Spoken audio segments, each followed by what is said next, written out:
آج تقریباً 184 دن ہو گئے ہیں کہ خیبر پختونخوا پر ایک غیر آئینی غیر قانونی حکومت مسلط ہے۔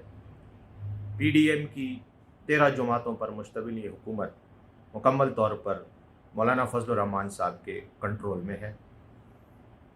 غیر قانونی مدت میں جتنا کرپشن کا انبار لگا، غیر قانونی طریقہ کار کے تحت جو تبدیلیاں، ٹرانسفرز، پوسٹنگز اور دیگر اقدامات کیے گئے، اس کی وجہ سے میں سمجھتا ہوں کہ یقیناً مولانا صاحب اور ان کے ساتھیوں کو بہت فائدہ ہوا ہوگا۔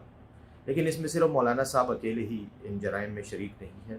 پی ڈی ایم کی تمام پارٹیاں اور ان کی حلیف جماعتیں اس قومی جرم میں شریک ہیں۔ یہ نہ صرف ایک غیر آئینی حکومت ہے، کیونکہ اس کا صرف اور صرف فریضہ یہی تھا کہ یہ 90 دنوں میں الیکشن کروا کر حکومت منتخب نمائندوں کے حوالے کرے، لیکن ایسا کرنے کی بجائے 184 دن زائد جو ہیں یہ اپنی مدت کو کراس کر کے اس وقت حکومت پر میں موجود ہیں۔ آئینی طور پر یہ کوئی ڈھکی چھپی بات نہیں ہے کہ ان کا ہر اقدام، ان کا ہر فیصلہ، ان کا ہر حکم غیر آئینی ہے، اس کی کوئی قانونی حیثیت نہیں ہے۔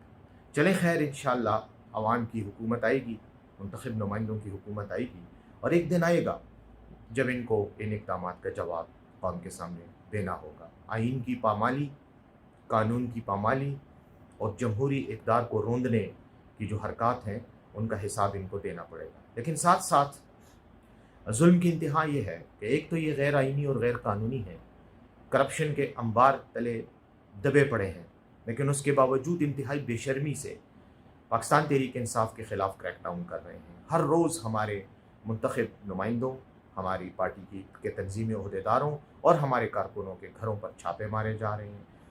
اگر وہ گھر پر نہیں ملتے تو ان کے رشتہ داروں کو اٹھایا جاتا ہے۔